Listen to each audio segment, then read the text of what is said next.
Hey everybody, hope you're all doing well. My name is Steven and this is the Storytime channel. Today we have some entitled parent stories and our first story of the day is by ariasagexx. Mom telling everyone in our family that I'm a bridezilla when she's actually a momzilla. Help. Long story short, I don't have the best relationship with my mom due to things that happened when I was much younger. I moved far away from my family a few years ago and have only seen them a handful of times since then. When I got engaged last August, my fiance and I knew we wanted to wait 2 years to get married. We've been together 8 years and he's in school and I just started my career. We're not extravagant or showy people and told our families we'd be totally fine doing a small wedding in the mountains, around 20 to 30 people, and then taking everyone out to dinner after. Nothing super traditional. We honestly felt like weddings were a huge waste of money and have been saving up to buy a house anyway. This didn't fly with my mom from the get-go. I'm the oldest child and my parents have been waiting a long time for me to get engaged. They also have a huge group of friends and go to multiple weddings every year, all of which are the typical large hall type weddings with 100 to 150 people. When I told my parents that we didn't want to pay for a wedding and that we'd rather just buy a house instead, my mom flipped out and told us she was willing to pay for a large wedding for us because she wanted to have the traditional type of wedding she always pictured her daughter having. I was really hesitant at first because I never pictured myself having a large wedding, but I wanted to make her happy, so I accepted the money and started planning. Fast forward a year now, and she's been crazy. Every little thing has to be perfect because she's paying. We booked a reception location finally after looking into 10 places, none of which were good enough for her or all had something wrong with them in her eyes. We wanted to do a buyout of a restaurant rather than have it at a hall because it felt less formal. She hated this idea, but eventually caved when she found out it would be less money. But after signing the contract, she found out that the bar setup wasn't what she thought. People taking orders rather than just letting people go up to the bar, and started freaking out, saying it'll ruin the wedding.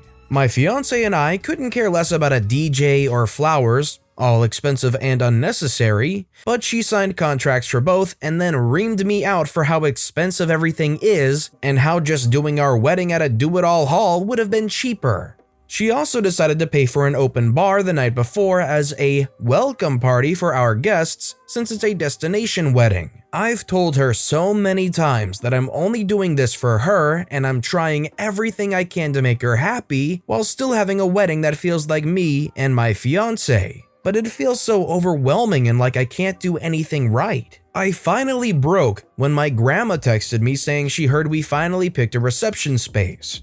She then said something about how difficult I've been when planning this wedding and that I can finally stop freaking out. I just have no words anymore. Not only am I trying to stop MOMZILLA from ruining the planning process for a wedding I didn't even want, I now have to face my family and my parents' friends who all think I've been some crazy monster. Has anyone had this happen with a parent who becomes overbearing during the process of planning? I just need to know I'm not alone here.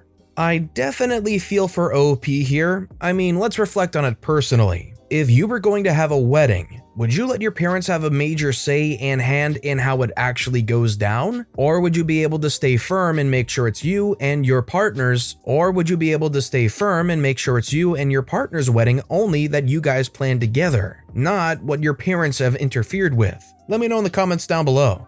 Our next story is by Cupcake Commercial 666, entitled Mother, My Sister threw a fit and made her kids cry because I didn't take them on vacation with me. A little over 2 years ago, I won a raffle at my job for an all-expense-paid family vacation.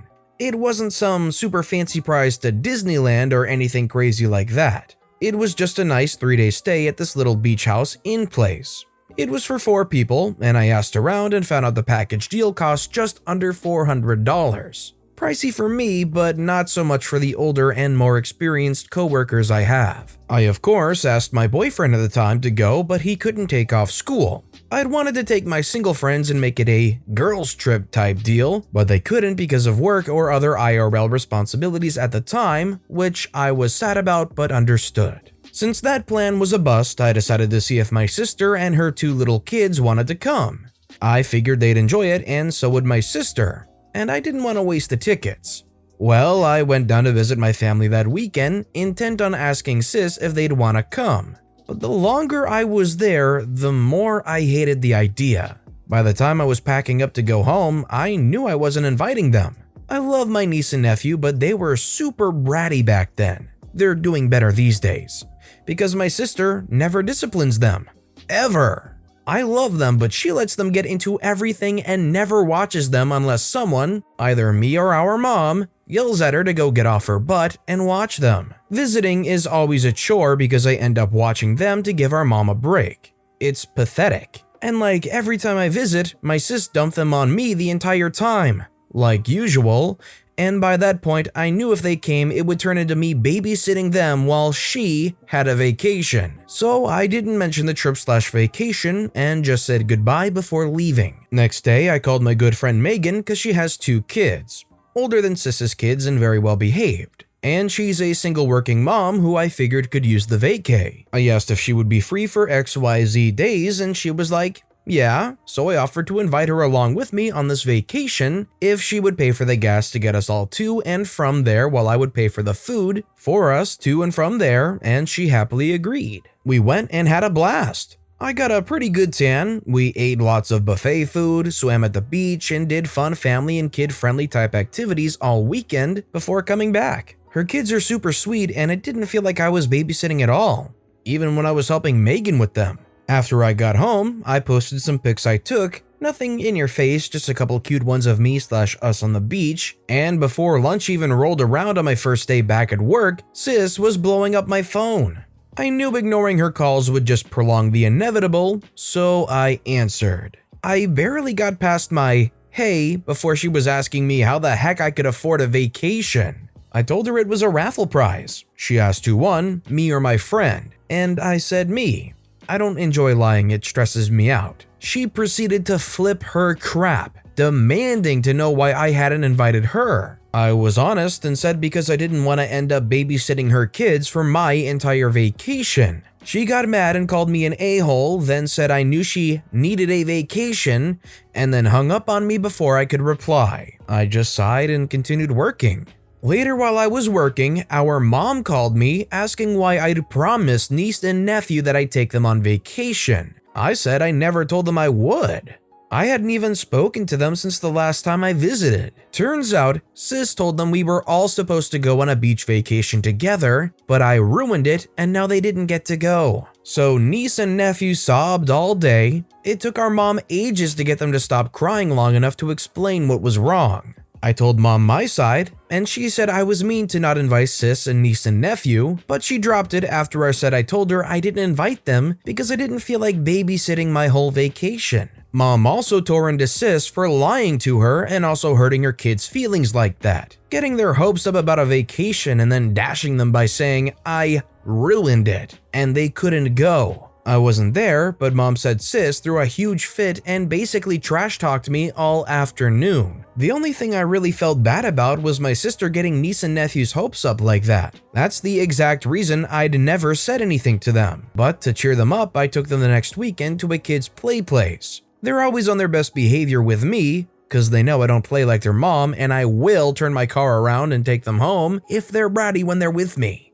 So they got to eat pizza, play games, climb this huge indoor jungle gym thing, and even ride a couple kiddie rides. I also sat down with them while I ate and explained that the trip I went on was for me and my friend, and they wouldn't have liked it because it got so hot and sweaty. They handled it very well, no tears or anything. It really sucks to be in this situation, especially considering you can't even enjoy it in a sort of social media spotlight without worrying about getting needless drama and stress and why didn't you invite me to this and that. But the fact of the matter is, it really drains you to be around them. You knew it wasn't going to be a good situation and you were honest. That's really all you can do. This next story is by LuckyFarmsLiving, entitled Mother Pushes Me in My Wheelchair Away from My Family. A few years ago, I was living in Vegas and an entitled mother literally wheeled me away from my family. I have a number of health issues and after a few botched surgeries and neurological damage, I was bedridden. I never left my house/bed except for doctor appointments. I hadn't been out at all for 2.5 years. I had worked really hard on my daily physical therapy and my balance had greatly improved. My family came out for a visit, my husband was stationed at an LSAFB, and I was so excited to surprise them with my improvements. I could stand and walk and was actually wearing pants. To celebrate, I wanted to go see the fountains at the Bellagio. For most people, this is a nice outing, but for me, this was years in the making. I was nervous I might get overtired and lost in the fast-moving crowds, so we had to bring my wheelchair. We knew the schedule for the fountains and arrived super early to secure a spot in front where I could see from my chair. It was such an important moment for all of us. We lined up by the fence, and no sooner did the show start, I felt this jerking on my wheelchair. I thought maybe someone had tripped on me and I immediately looked up to apologize. I was pretty self-conscious and ashamed of being out in a wheelchair in such a big crowd. When I glanced up to apologize, I see this woman with a small child on her hip using one hand to literally pull me away from the fence. Because she was only using one hand, she spun me completely around to face the street. I was stunned. I could hear everyone reacting to the fountain show, and here I was looking dumb, awkwardly facing a bunch of strangers.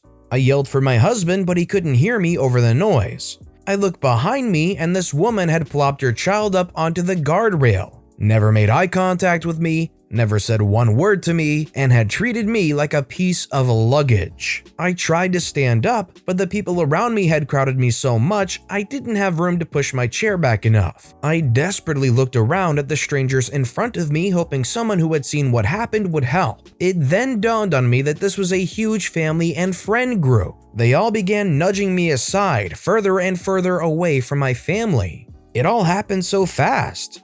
I found myself pushed into the walking area where people who weren't stopping to watch the fountain show were quickly trying to walk past. People couldn't see me through the crowd and were stumbling over and past me. I couldn't see my family anymore and was trying hard to push myself up out of my chair, the way my physical therapist had taught me.